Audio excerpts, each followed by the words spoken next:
Supaul Lok Sabha seat से NDA उम्मीदवार दिलेश्वर कामत के पक्ष में मध्य विद्यालय करजाइन के मैदान में चुनावी सभा का आयोजन किया गया, जिस सभा को संबोधित करते हुए सूबे के डिप्टी सीएम सह भाजपा प्रदेश अध्यक्ष सम्राट चौधरी ने विरोधियों पर जमकर हमला। सम्राट चौधरी ने कहा कि मोदी और नीतीश की जोड़ी आज घर घर बिजली पहुँचाने का काम की है। चौधरी ने आगे कहा, गरीबों को मुफ्त अनाज और किसानों के खाते में रुपया पहुँच रहा है। वहीं विपक्ष पर हमला करते हुए कहा, आरक्षण पर लोगों को भ्रम फैला रहा है, जबकि विपक्षी दल आरजेडी सुप्रीमो लालू प्रसाद यादव आरक्षण सिर्फ अपने परिवार को पहुंचा रहे हैं। सम्राट चौधरी ने कहा कि मोदी जी ने एक झटके में 370 हटा दिया, अयोध्या में भव्य राम मंदिर का निर्माण किया। इतना ही नहीं, लौह कुश समाज होने के नाते हम लोगों का कर्तव्य है जो राम को लाए हैं उनको दिल से समर्थन करें। इस मौके पर उप मुख्यमंत्री विजय सिन्हा और पूर्व सीएम जीतनराम मांझी ने भी अपने संबोधन में विरोधी पार्टी पर हमलावर रहे। जनसभा को संबोधित करते हुए उन्होंने जदयू के उम्मीदवार दिलेश्वर कामत वोट देने की अपील की। इस मौके पर मंत्री विजेंद्र यादव, मंत्री नीरज कुमार सहित एनडीए घटक दल के तमाम नेता मौजूद थे। आइए आपको सुनाते हैं कि जीतनराम मांझी और सम्राट चौधरी ने क्या कुछ कहा है। खतरे में है, चुनाव खत्म होता है, कोई नहीं बोलता है। मोदी जी 10 साल से देश के प्रधानमंत्री हैं। इस देश में 370 को उखाड़कर कचरे के ढेर में फेंक दिया, कोई नहीं रोक पाया साथियों। ट्रिपल तलाक उठाकर फेंक दिया, कोई रोक नहीं पाया साथियों। लेकिन जब जब संविधान में आरक्षण की बात आई तो मोदी जी ने कहा, मोदी तो छोड़ दीजिए, बाबा साहब भीमराव अम्बेडकर भी आ जाएंगे, इस देश से आरक्षण कोई खत्म नहीं कर सकता है साथियों। आरक्षण रहा है, आगे भी रहेगा। लेकिन दूसरे के लिए आरक्षण क्या है? दूसरे के लिए आरक्षण समझ लीजिए, लालू प्रसाद जी के लिए आरक्षण का मतलब है, पहले अपने मुख्यमंत्री बने, विजेंद्र बाबू, सभी लोगों ने मुख्यमंत्री बनाने का काम 90 में किया, लेकिन जब गद्दी से हटना हुआ तो कहा मेरी पत्नी मुख्यमंत्री होगी, आरक्षण पहला दिया। फिर कहा मेरा बेटा क्रिकेट नहीं खेल पाया, इसने क्रिकेट पे पानी ढोने का काम किया, अब इसको उप मुख्यमंत्री बनाने का काम करो।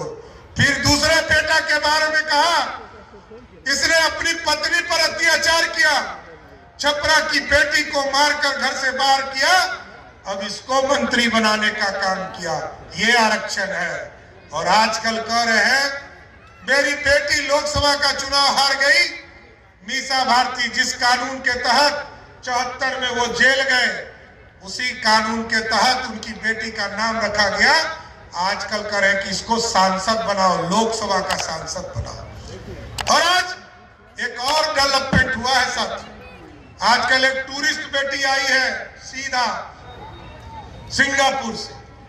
जब नीतीश कुमार जी ने बिहार में सुशासन स्थापित किया तो जंगल राज जब 2005 के पहले था तो लालू जी तो छोड़ दीजिए, लालू जी का पूरा परिवार भी देश में पलायन कर गया था।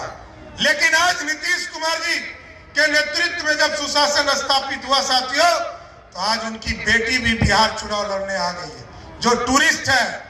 लेकिन हमको समझना है, बिहार बदलना है, बिहार को आगे और विकसित करना है।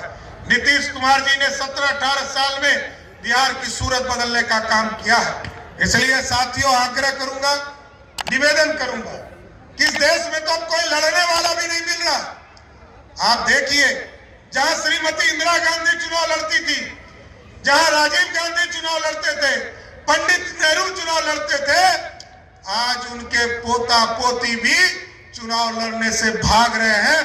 चुनाव लड़ने की भी हिम्मत उत्तर प्रदेश में नहीं है। लेकिन साथियों, आज मोदी और नीतीश कुमार की जोड़ी बिहार के विकास के लिए आगे बढ़ाने का काम कर रहा है। और आजकल कुछ लोग चर्चा कर रहे हैं कि हम नौकरी दे रहे हैं। यहाँ बैठे हैं विजेंद्र बाबू, सबसे लंबे समय से मंत्री हैं, लेकिन जो बोल रहे हैं उनको ये पता ही नहीं है संविधान में कि बिना मुख्यमंत्री के सहमति के 1 इंच हिल नहीं सकते हैं। लेकिन कुछ लोग ये कह रहे हैं कि 17 साल में जो नौकरी नहीं मिला वो हमने नौकरी दिया। हम याद दिलाना चाहते हैं साथियों आपको, 15 साल तक लालू जी, राबड़ी जी बिहार की मुख्यमंत्री रही, लेकिन 1 लाख लोगों को भी बिहार में नौकरी नहीं मिला। लेकिन आदरणीय नीतीश कुमार जी, सुशील मोदी जी 2005 से लेकर 2020 तक बिहार के मुख्यमंत्री और उप मुख्यमंत्री रहे, लगभग 7.5 लाख लोगों को सरकारी नौकरी देने का काम किया।